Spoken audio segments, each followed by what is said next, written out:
stop what you're doing and ask yourself this, is the way you're living quietly killing you? You see, it's not the dramatic things that erode your life. It's not the heart attack that ends it in one night. It's the slow accumulation of daily choices. What you put in your mouth, what you allow in your mind, and how you treat your time. That seals your fate. And what's truly terrifying is that we often don't even notice it happening. It's invisible, gradual, like a noose tightening millimeter by millimeter while we smile politely and scroll through our phones. Doctors have seen it time and time again. Men and women who could have lived longer, stronger, more meaningful lives, but didn't. Not because of genetics, not because of fate, but because they didn't stop. They didn't break the cycle. And so today, I want to talk to you about 8 habits, common, everyday behaviors that slowly destroy your health, your mind, and your future. And I want to tell you this not to shame you, but to wake you up, because there's still time to turn this around. There's still time to choose life over slow death. I remember speaking to a man in his late 60s. He looked worn, far older than his years. His shoulders were slumped, his eyes dim. And he said to me, I don't know what happened. I did everything right. I worked hard, raised my kids, paid my bills. But now I'm tired all the time. And the doctors say there's nothing wrong, but I feel like I'm dying in pieces. And I asked him a simple question. What have you stopped caring about? He paused, he looked down, and after a long silence, he said, me. And that's where we begin. First, let's talk about sitting. You sit at your desk. You sit in your car. You sit while watching TV. And maybe you think, what's the harm? But the body is a system built for movement, a machine meant to function through resistance, through force, through challenge. And when you remove that, when you deprive the muscles and the joints and the heart of motion, they decay slowly, relentlessly, and worst of all, silently. Doctors now call sitting the new smoking because the effects over time are just as lethal. And yet we're surrounded by comfort, convenience, sedentary luxury. But it comes at a steep cost. The human spirit, much like the human body, thrives when it pushes against the chaos, not when it hides from it. The second is poor sleep, but not just a lack of sleep, disordered sleep. That's even worse. You stay up scrolling through a blue lit screen, telling yourself it's only for a few more minutes. You wake up groggy, you caffeinate, you grind, and you repeat. You never let your brain clear out the metabolic waste, the emotional overload, the psychological clutter. You never give your mind a chance to breathe. And over time, that mess starts to spill over. Your memory erodes, your focus falters, your mood collapses. And people say, well, that's just aging.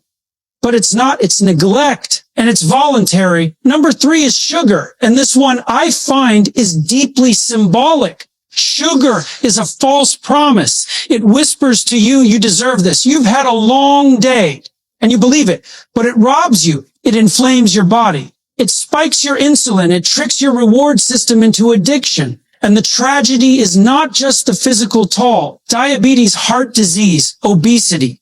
It's the psychological trap. You stop being in control of your impulses. And a person who can't regulate their cravings can't regulate their life. It becomes a metaphor for chaos winning over order. And that's dangerous. Then there's alcohol. And people don't want to hear this. They'll say, it helps me unwind. It's just one glass. But it's not just about the quantity. It's about the dependence, the ritual, the subtle belief that you need a substance to disconnect from your thoughts. Alcohol numbs, but it doesn't heal. It sedates, but it doesn't solve. And over time, it erodes the very neural architecture that allows you to cope, to grow, to regulate. So the thing you lean on becomes the thing that breaks you. That's the bitter irony. And for some, it becomes a slow descent into emotional isolation, into darkness. The 5th habit is negative self-talk. This one isn't measured by blood tests, but its impact is just as deadly. Every time you call yourself a failure, every time you shrink from opportunity out of fear, you're reinforcing a neural pattern of defeat.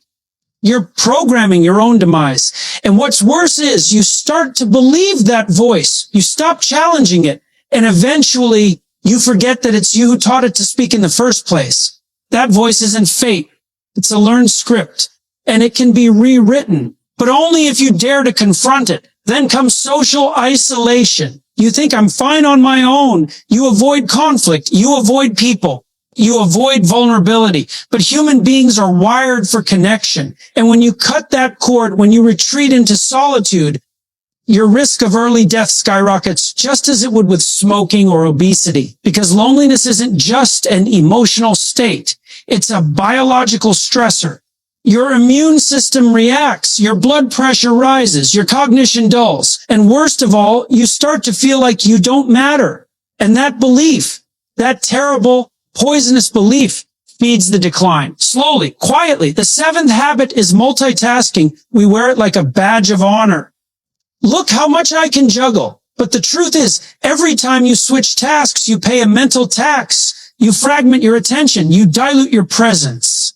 And over time, your brain adapts downward. It loses depth. It trades insight for speed. It becomes a machine optimized for noise, not meaning.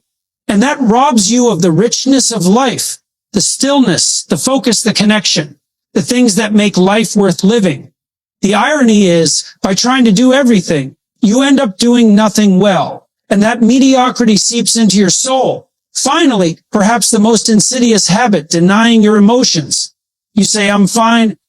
When you're breaking, you smile through pain, you suppress, you rationalize. And while stoicism has its virtues, suppression does not. Unfelt grief doesn't disappear. It calcifies. Untold stories don't vanish. They rot. And over time, the emotional weight you refuse to carry on the outside starts crushing you from within. I've seen it in the eyes of countless people, haunted by memories they never processed, by betrayals they never acknowledged, by anger they never allowed themselves to feel. And it's all sitting there beneath the surface, eroding the very foundation of their well-being. So what's the answer? Radical responsibility. Not perfection, not shame, but awareness. You look at these habits not as sins, but as signals, messages, warnings, and you take action. You move more. You sleep better. You eat with discipline. You face your addictions. You challenge your thoughts. You reach out. You slow down. And you feel. Because life, real life, isn't found in numbing comfort. It's found in the discomfort of growth. And if you think you're too far gone, let me tell you this. You're not. Change doesn't require a perfect past. It only requires a willing present. Your body is listening. Your mind is waiting. Your soul is starving for truth. So feed it with action. Feed it with courage. And if you've made it this far in the video, you've already taken the first step, awareness. Now take the second. Share this. Someone you know is struggling silently. Someone is slowly dying by habit and they don't even know it. Be the wake-up call. Be the friend who cared enough to say, you can do better and you deserve better. And if you're ready to truly live, not just exist, then subscribe, stay with us, and remember, the smallest changes made daily can add decades to your life. But more than that, they can add meaning. And that is the only thing worth striving for.